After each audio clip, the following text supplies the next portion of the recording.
బస్తీల ఐక్యత బస్తీల ఐక్యత ఐక్యత ఎస్పీఆర్ఎల్ ఉమ్మడి బస్తీల ఐక్యత. ఈరోజు ఎస్పీఆర్ఎల్ శివమ్మ పాపరేటిల్స్ యొక్క డివిజన్ సాధన కమిటీని మేము త్వరలో ప్రకటించినట్టు మా కమిటీలో ఉన్నటువంటి మెంబర్లను అతి త్వరలో మేము ప్రకటిస్తామని చెప్పేసి మనవి చేస్తున్నాం. ఇక్కడ వచ్చిన పెద్దలకు అందరికీ నమస్కారము. ఎస్పీఆర్ఎల్స్ పెద్దలకు అందరికీ నమస్కారము. ఎస్పీఆర్ఎల్స్ అనేది మాది 30 బస్తీలుగా పైబడి ఉంటుంది. ఎప్పటి నుంచో మేము 35 సంవత్సరాల నుంచి మేము ఇక్కడనే నివాసంగా ఉంటున్నాం కాబట్టి ఎస్పీఆర్ఎల్స్ అని ప్రతి దానికి నోటెడ్ అయిపోయింది. ఏదైనా ల్యాండ్ మార్క్ ఇవ్వాలన్నా ఎస్పీఆర్ఎల్స్ పీజీఆర్ టెంపుల్ అంటే ప్రతి వ్యక్తి బయట నుంచి వచ్చిన వారు అక్కడికి చేరుకుంటారు. ప్రతి ఇంటికి ఇక్కడ బస్తీ అంటే ఏంటో తెలియని వారికి ప్రతిదీ పీజీఆర్ టెంపుల్ ఎస్పీఆర్ఎల్స్ అంటేనే తెలుస్తుంది. కార్మిక నగర్ అంటే మళ్ళీ ఎక్కడనో వెళ్ళిపోతారు. ఏదైనా సరే పబ్లిక్ కూడా అట్లనే ఉంది.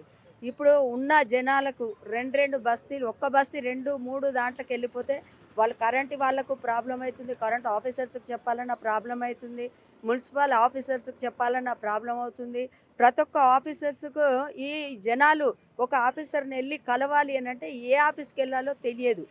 అందరికీ సరైన లీడర్లు పెద్దవాళ్ళు ఉంటే ఆ జనాలు వచ్చి ఆ లీడర్కు చెప్పవలసిన అవసరం ఉంటుంది. కాబట్టి అందుబాటులో వెళ్ళకపోతే మనం సడన్ వెళ్ళాలంటే వాళ్ళు వెళ్ళలేకపోతారు. ఏ ఆఫీస్కి వెళ్ళాలనో తెలియదు. ఇప్పుడు ఎగ్జాంపుల్ గత ప్రభుత్వంలో పోలీస్ స్టేషన్లు విభజించారు. ఇప్పుడు అక్కడ ఉన్న జనాలు ఆ పోలీస్ స్టేషన్కి పోతే రేమతారు, మధురానగర్ పోతే బోడబండ అంటారు, బోడబండ పోతే మధురానగర్ అంటారు. వాళ్ళు అటు ఇటు తిరిగే వరకే వాళ్ళకి ఏదో ఒకటి అవుతుంది. అది జరిగిపోయిన తర్వాత అందరు చేరుకుంటున్నారు.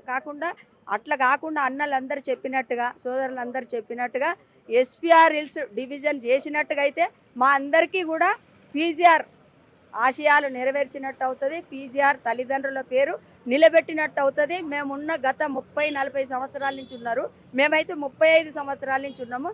అది నా కోరిక అనేది అదండి. పీజీఆర్ జిందా.